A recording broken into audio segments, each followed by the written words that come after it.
खुलुमबाय अन्दाग्रा गासै आइ आफारि बिदा फंबाय आरो बिबनानावमोन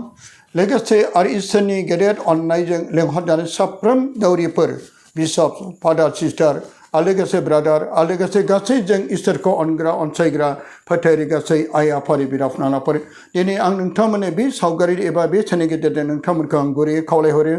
आखाइ खबजोबै मानोना मैयानि समाव जाय जोंनि अनजाग्रा जाय फादार जयशंकर बसुमतारी बिथाङा जेरै बेंगालरनि सेन्ट जन हस्पिटालाव गावनि बिबुनि केन्सारजों जुजिनानै मैयानि समाव अपारेशन जाबाय आरो बिथांनि अपारेशना साक्सेसफुल जाबाय होननानै जोङो मिथिनो मोन्दों नाथाय बिथांनि खुगानिफ्राय एबा बिथांनि जायगानिफ्राय सोरबा डक्टरनिफ्राय जों मिथिनो मोनाखै अब्लाबो बे बाथ्राखौ बे रादाबखौ मोननानै जों जोबोर गोजोननाय मोन्दों मानो साफ्रोम बिदा फंबाय आरो बिब' बिनानाव गोबां फादार सिस्टारफ्रा जोंनि अनजाग्रा फादार जयशंकर बसुमतारीनि थाखाय गावनि आर'जआव गोथार बोलि बावनायाव सोरबा नबिनायाव एबा सोरबा आराधनायाव सोरबा रिट्रिकआव बेबायदि बिनायनि हाबाफारिखौ लानानै बिथाङा दिनै अपारेशन साक्सेस जाबाय नाथाय बे साक्सेस जानायनि गेजेराव बिथांनिफ्राय जोङो दासिमबो मोजां मोनथियाब्लाबो जोंहा फोथायनाय दं बे बावैसो उनावनो मोजाङै देहाखौ राखांनानै बे जोंनि गेजेराव धोरोमनि खामानिखौ मोजां मावफैफिननो हागोन अनजाग्रा लोगोफोर दिनै आं बेखौनो नोंथांमोननि सिगां गुरैयै मिथिहोनो लुबैदों मानोना बिथाङा बे अपारेशन जानायनि सिगां गाव माब्रै बे बिबुनि केन्सार बेरामा जानो मोनखो आरो बे बिबुनि केन्सार जानायाव माबायदि बे अबस्थायाव दंमोन मानोना 15 आरो 20 दिन बे खिनो हायाखैमोन जेरै डक्टरा सोमोनांदों गिदों साननै एबा सानथाम खिनो एबा फायखाना जुदि क्लियार जाबानो मानसिनि देहा माबायदि जायो नाथाय बे 15 दिन एबा 20 दिन जे बे खिनो हायैयाव गोबां डक्टरफ्रा सोमोनांदों आरो बिथाङा बे समाव बुंहरदों आंजों मबाइलनि गेजेरजों रायलायनायनि गेजेरजों आं बिथांनि बे रायलायनायखौ आं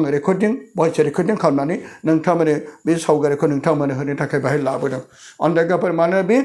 गासै गावनि दुखु एबा गावनि जाबोनाय बे बेरामा बिथांनि बे बुंनाय बोसोनफोरखौ नोंथांमोना नैबे आंनि होबोनाय सावगारिनि गेजेरजों एबा बे भइस रेकर्डिंखौ नोंथांमोना खोनानो मोनगोन अनजाग्रा गासै आइ आफारि बिदा फंबायफोर फादार सिस्टार बिशप नोंथांमोनखौ आं गुरै आखाइ खबजों खावलायो जोंनि अनजाग्रा फादार जयशंकर बसुमतारी नोंथांमोननि साफ्रोमनि गोथार गोसो मैखुनजों बिनायखौ इसोरा खोनासंथारगोन मानोना इसोरा मावनो हायै जेबो गैया लुकासनि 36 दं इसोर मावनो हायै मोनसेबो बिसय गैया अनजाग्राफोर बेनिखायनो दिनै जोंनि फादार जयशंकर बसुमतारीया दिनै आंखौबो खावलायदों आरो गासैखौबो बेनि थाखाय खावलायदों आरो बिथांनि भइस रेकर्डिंखौ नोंथांमोननो बिनि दुखुनो गोनां बाथ्राखौ नोंथांमोना खोनानो मोनगोन आरो गोथार बाइबेला जोंनो मा मिथिदों अनजाग्राफोर जेरै माथाइनि 9 बालामनि 30निफ्राय लानानै 30 सिरियाव जेरै अनसोला फोरबो जिसु ख्रिस्ट'आ जेरै गोथार मन्दिराव बे फोरोङै गोबां दाफाफोरखौ सोखायो गोबां आन्दाराव बियाराव गोलैनाय सुबुंफोरखौ बियो सोखानायनि गेजेरजों आरो बियो गामियाव नोगोराव जेब्ला गिदिंबायो बे समाव गोबां सुबुंफोरखौ लावखार गैयै मेन्दाफोर बायदि नुनानै जोबोर अनखांदों जेरै लावखार गैयैफ्राव मेन्दाफ्रा बुग्लिजायो जुनारफ्रा बुग्लिजायो बेबायदिनो बैसोरबो आनिथानि आलाय सिलाय जानाय बे गासै दुखुफोरखौ नुनानै जिसुआ जोबोर अनखांदों मानोना बिसोर गोबां आनिथानि जानाय सैनांनाय नासयजानाय बिसोरनि गासै दुखुफोरखौ नुनानै बे गावनि सेलाफोरखौ बुंदों नोंसोरो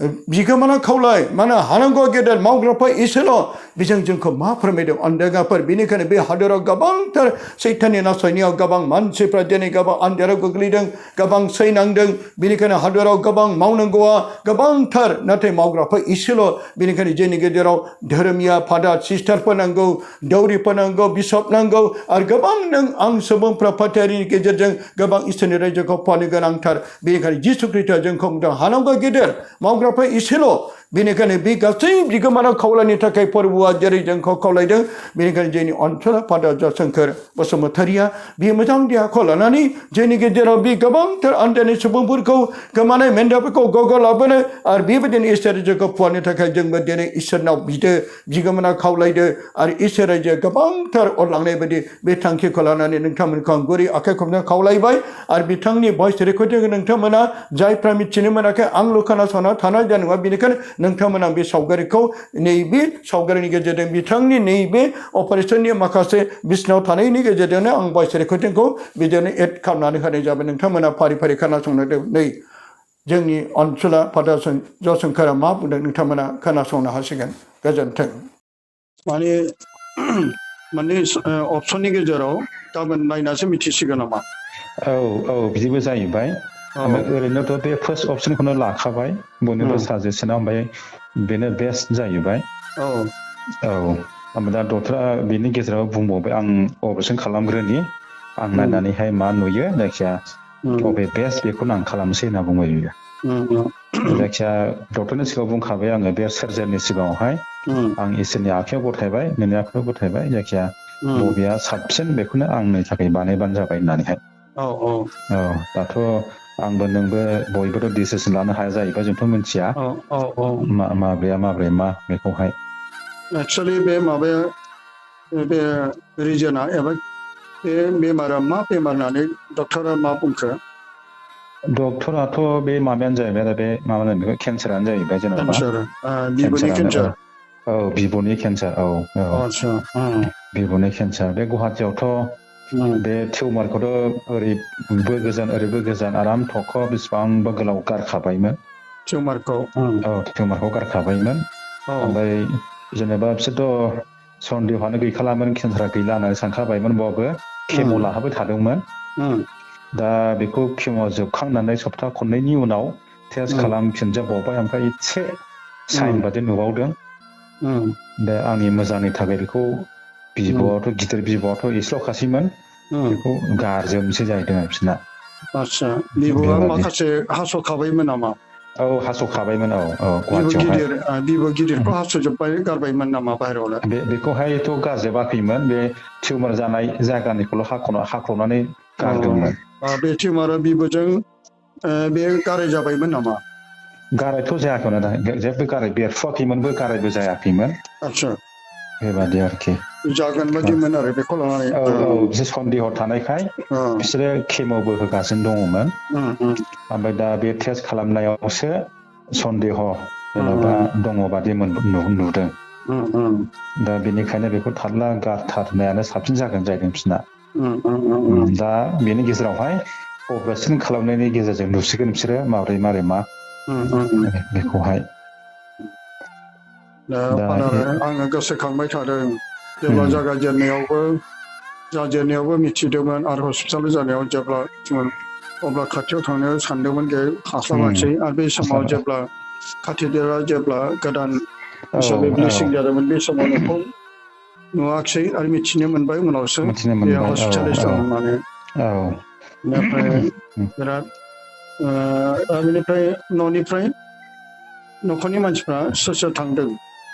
दाथ' बे सिगां आं फैजेननायावहाय फंबाय बे थमासआ थांदोंमोन बेयो एप्रिलावनो फैदोंमोन बियो ओमफ्राय पासखालि सिगांनो थांफिनबाय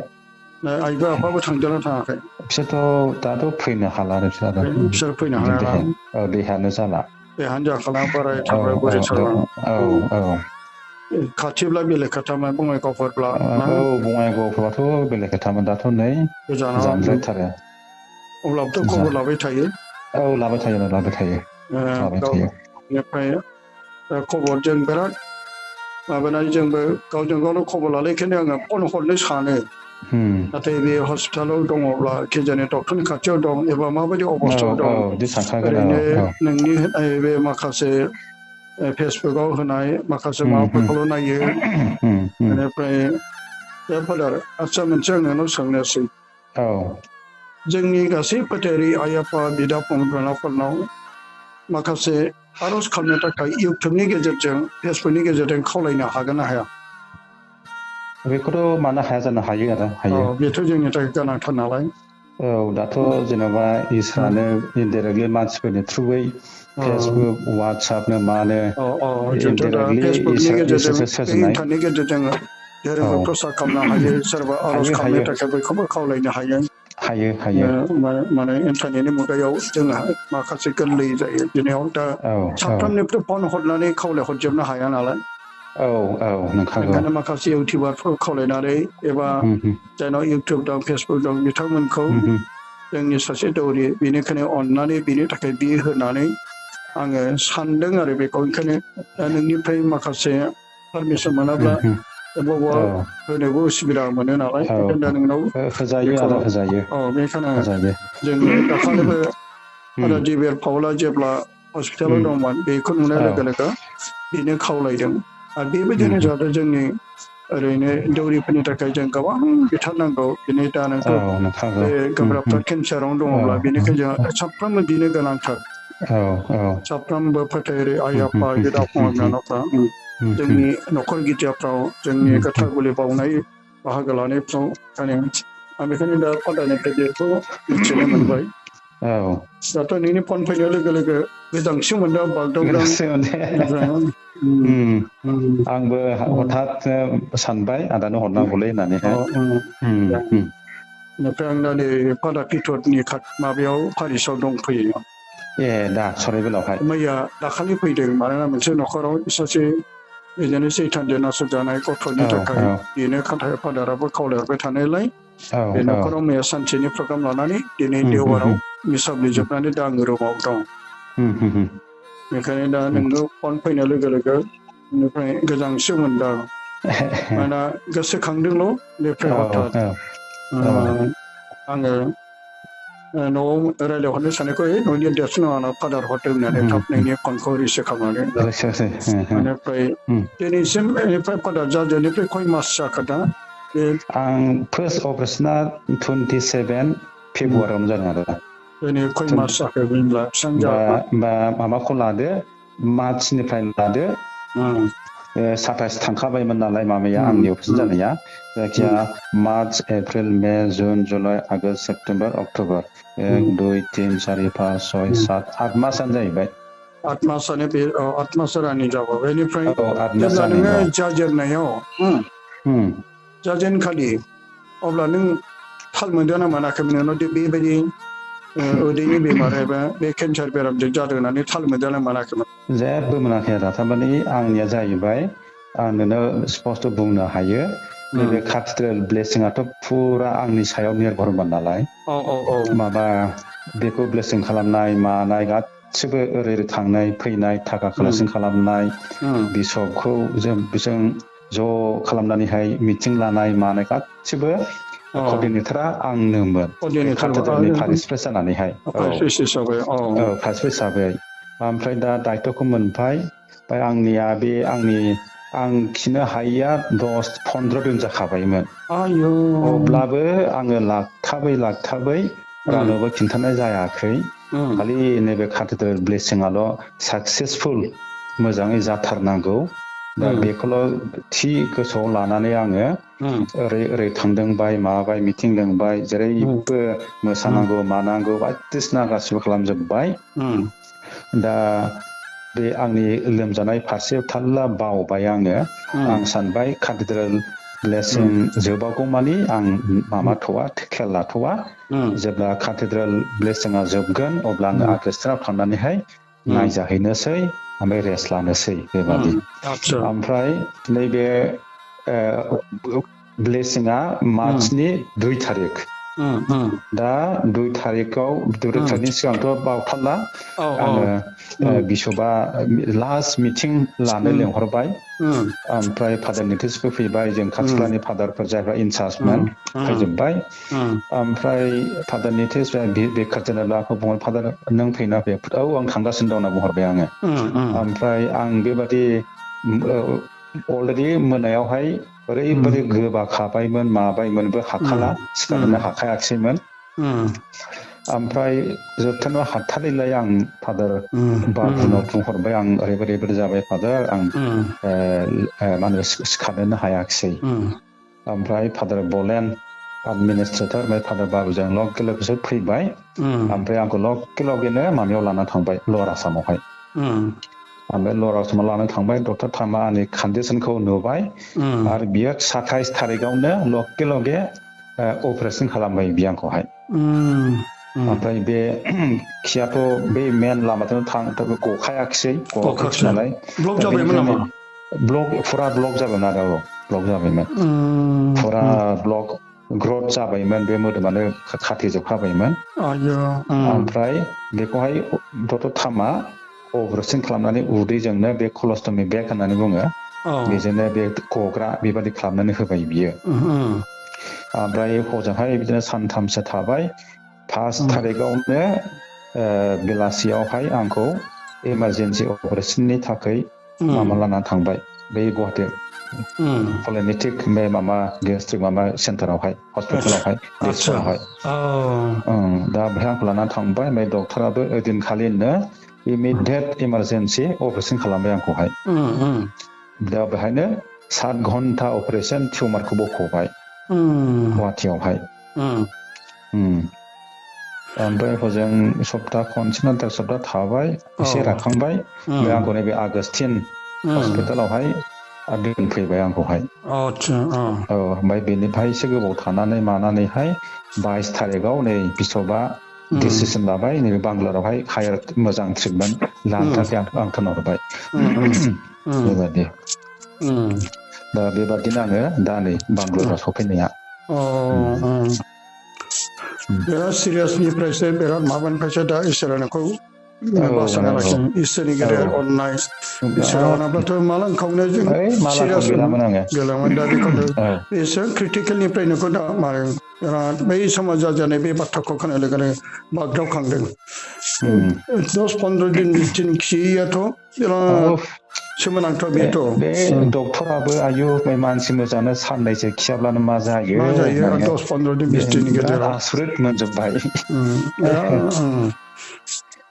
दा नोङो नायदो माबानि गेजेरजों थैनायनिफ्रायनो थांखांफिननाय बायदिसो दाथ' नों आदा नंगौ एखेबारे इसोरनि गेदेर महिमा इसोरनि बानायनाय इसोरजों नांथाबनाय नों सासे इसोरनि नांथाबनाय सासे दौरिखायसो दिनै इसोरा नोंखौ बिराद गिदिर अननायनि बे थैनायनिफ्राय थांखांफिननाय बायदि बेनि महिमा इसोरनि माबा मोनसे दं भाई मिराकेल दं इसोरनि मिराकेला गेदेर गावनि अननायखौ दा बेनिखायनो फादारखौ दा खोनादों आङो दा नोंनि खुगानिफ्रायनो बे गासै बाथ्राखौ दा मिथिनो मोनबाय बेनिफ्राय माबायाव दा हस्पिटाला बबे मा नाम नामा Saint John's Saint John's Saint John's बेथ' गासिबो अल इन्डिया बिशप बि सिबिसिआइ नि माबा जाहैबाय बियो बेंगालराव नामा बेंगालरावनो दं बेंगालराव आदसा बेंगालरावनो Saint John's hospital Saint John's medical college hospital ओमफ्राय आं दा थायो नैबे आगस्टिन निबास होननानै बुङो बाहायनो ओरैबायदि गिदिर एरिया बेहायनो प्रभिन्सियेल हाउस दङ बेहायनो कनभेन्ट दङ ओमफ्राय आं थाग्रा बोराय बुरैफोर जेनेबा थैहां बिसोरजों आं थाफायो आं थानाय रुमा डक्टर चेम्बारमोन मा होनो दा बेखौ अननानै बिशप खावलायनायखाय आंनो हगारनानै होबाय आराम रुम खालामनानैहाय ओमफ्राय दा नैबे निफ्रायनो आगस्टिनावहाय माबायावहाय सेन्ट जन्सआव थांलाय फैलाय खालामो माबा ट्रिटमेन्ट लानो थाखाय अपारेसना नोंनि बे अपारेसन बे बिबुखौ गारथारनांगौ अपारेसना माब्ला खालामगोन बे दा मंगलबारावनो आरो मंगलबारावहाय आदसा दा फादार बेनिफ्राय नोंनाव मोनसे गुरै खावलायहरबावनोसै दा नोंनि थाखाय जोङो गासैबो फोथायनाय आइ आफा आरो बिदा फंबायफ्रा बिनो खाबु मोननाय बायदि बे इन्टारनेटनि मुगायाव कम्पिउटारनि मुगायाव जेनेबा आरो बे मुगायाव दा दङ जेरै फेसबुक दं इउटुब दं बेनि गेजेरजों जों खावलायनो थाखाय बेनिफ्राय 2 मिनिटसो फादारा नों गावनो भिडिअ खालामनानै आंनो हरनो हागोन नामा खावलायनो थाखाय बेनिफ्राय 2 मिनिटसोब्ला सफैगोन आंनाव 2-3 मिनिटसोब्ला बेनिफ्राय नैबे दा रायलायनायखौ आं रेकर्डिं खालामदों खालामदों खोन्थाहरखाबाय आं माने सासे दौरिखौ आं मानो थगायनो बेनिखायनो बेखौबो आं बेखौ बे माबाखौ नोंनि फट'खौ होनानै बेखौ आङो बेखौ माबायाव खावलायगोन दा बेनिखायनो फादारा एसे अननानै बे रेकर्डिंनि गेजेरजोंब्लाबो गासैबो नों बुंहरनो हागोन नामा जेनेबा नैबे आंनि चेनेलनि गेजेरजोंनो आं फेसबुक आरो बे जथि फेमिलि स्टेशननि गेजेरजोंनो गासै फोथारि आइ आफाफोरखौ फादारा एसे बुंहरनो हागोन नामा आं दा रेकर्डिं खालामगासिनो नालाय एसे खावलायहरनो बे आंनि थाखाय बिनानै होदो होननानै गासै दे एसे दे बुंहर दे आरो गिबियावनो आं आदानिसिम आंनि खुलुमनायखौ जाहोग्रोबाय बावहरग्रोबाय दा नैबे आदा नोंनि बे चेनेलनि थ्रुयैनो आं बेखौ गुरै खावलायनो सानदों दा बेनो जाबाय दा फैयै इसोरनि गिदिरथार अननायजों बिशप फादारफोर सिस्टारफोर गासिबो फेथफुल जोंनि खृष्टआरि सिबियारिफोरनि बिनायजों आङो दा नैबे मोजां स्टेजाव सफैनो हाबाय दा बेनिखायनो आं गिबियाव इसोरखौ हामबाय होग्रोदों आरो बिनि उनावहाय आङो बिसबखौ लानानै गासिबो जोंनि फोथायारिफोरखौहाय हामबाय होदों। मानोना बुङोब्ला नोंथांमोननि बिनायजों, नोंथांमोननि सापर्ट खालामनायजों आङो दिनै नैबे मोजां फरजायाव सफैनो हाबाय। आरो दा डक्टरफोरनि बे एडभाइस होनायजों आरो टेस्ट मोननायजोंहाय गाबोन आङो सेन्ट जन्स मेडिकेल कलेज हस्पिटालावनो आरो खेबसेबाव एडमिट जाबावसिगोन। आरो गाबोन एडमिट जानानै मंगलबारावनो आंनि मेजर बे लार्ज इन्टेस्टाइन बा गिदिर बिबु बेखौ गारनायनि अपारेशना जागोन। दा बिनिखायनो आं गुरै खावलायहरो जाहाथे नोंथांमोना आंखौ गोसोखांनानै इसोरनियाव आर'ज खालामो। जाहाथे इसोरा अनोब्ला निस्सय आंनि बे अपारेशना साक्सेसफुल जागोन। आरो आं जेरै सिगां दौरि खामानिखौ रंजा बाजायै मोजाङैनो मावनो हादोंमोन, बेनिफ्राय साबसिन आरो हामसिन जाहाथे आङो डायसेसआव थांफिननानै जोंनि फोथायारिफोरनि थाखाय खामानिखौ मावनो हायो। दा बेनिखायनो दा दैमालु नार्जारिनि सानदानि थ्रुयैहाय आं दा बेखौनो गुरैयै नोंथांमोननिसिम खावलायहरनाय जाबाय। जोबोर जों खोनानो गोजोननाय मोनदों फादार। नोंनि बे खावलायहरनाया नोंनि माखासे दुखु गोनां मानसिया लोमजानाय गासैबो जेरै बाइबेलाव बुंदों जोनोम जानाय, जुलि जानाय, थैनाय आरो गाबनाय, दुखु आरो सुखु, बेफोर गासैबो सोखानाय आरो सोखाजायै, बारनाय आरो थख्रबनाय उपदेशगिरि 3 बालाम 1निफ्राय जों फरायब्लाङो। बेनिखायनो बे गासैबो इसोरनि आखायाव जोब।